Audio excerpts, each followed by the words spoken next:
ఆదివాసీలు ప్రతిష్టాత్మకంగా నిర్వహించే కేస్లాపూర్ నాగోబా జాతర అధికారికంగా ముగిసింది. 5 రోజుల పాటు అంగరంగ వైభవంగా పూజలందుకున్న నాగోబా దేవతకు మండగాజిలి పూజలతో జాతరను ముగించారు మెస్రం వంశీయులు. మెస్రం వంశీయులు పూజలు ముగిసిన భక్తుల దర్శనార్థం మరో 2 రోజుల పాటు ఈ జాతర సాగనుంది. ఆదిలాబాద్ జిల్లా ఇంద్రవెల్లి మండలం కేస్లాపూర్లోని గోండు గిరిజన తెగకు చెందిన మెస్రం వంశస్థులు జరిపే అతిపెద్ద గిరిజన మేళ నాగోబా జాతర. ఈ ఏడాది జనవరి 28న గంగాజలాభిషేకంతో మహాపూజ ప్రారంభం కాగా బేతల్ దేవుడికి మండగాజిలి పూజలతో జాతర ముగిసింది. మొదటి రోజు అర్ధరాత్రి మహాపూజ అనంతరం కొత్త కోడళ్ల పరిచయ వేడుక భేటింగ్ సాగగా 41 రోజుల ఉపవాస దీక్షలను విరమించిన మెస్రం వంశీయులు రెండో రోజు జాతరలో భాగంగా బాన్ దేవుడికి, పేర్సపేన్ దేవుడికి మొక్కులు చెల్లించుకున్నారు.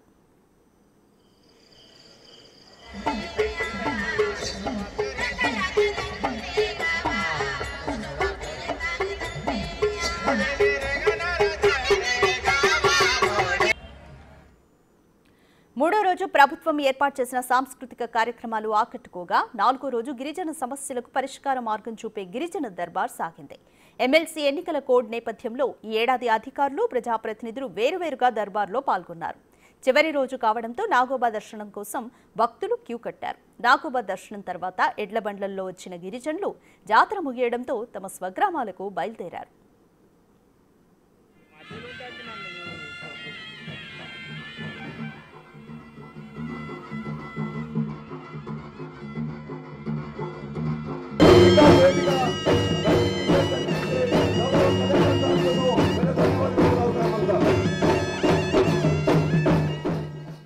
జనవరి 28 నుండి నాగోబా దర్శనానికి వచ్చిన భక్తులతో కేస్లాపూర్ దారులు కిక్కిరిసిపోయాయి.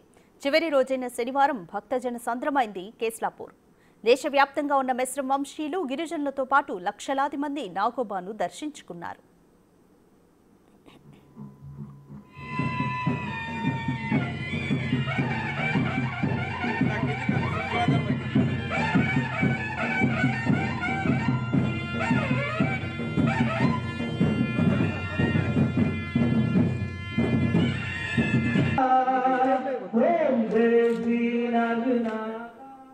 ఇప్పటి వరకు దాదాపు 5 లక్షలకు పైగా భక్తులు నాగోబాను దర్శించుకున్నట్లు ఆలయ ఈవో తెలిపారు.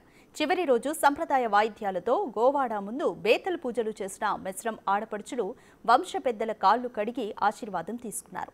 బేతల్ పూజల తర్వాత మెస్రం వంశీయులు నాగోబా దర్శనం చేసుకుని సంప్రదాయ పూజలను ముగించారు. పూజలు ముగియడంతో జాతర ముగిసినట్టు అధికారికంగా ప్రకటించారు అధికారులు. అయినప్పటికీ అనధికారికంగా మరో 2 రోజుల పాటు జాతర కొనసాగనుందని పేర్కొన్నారు.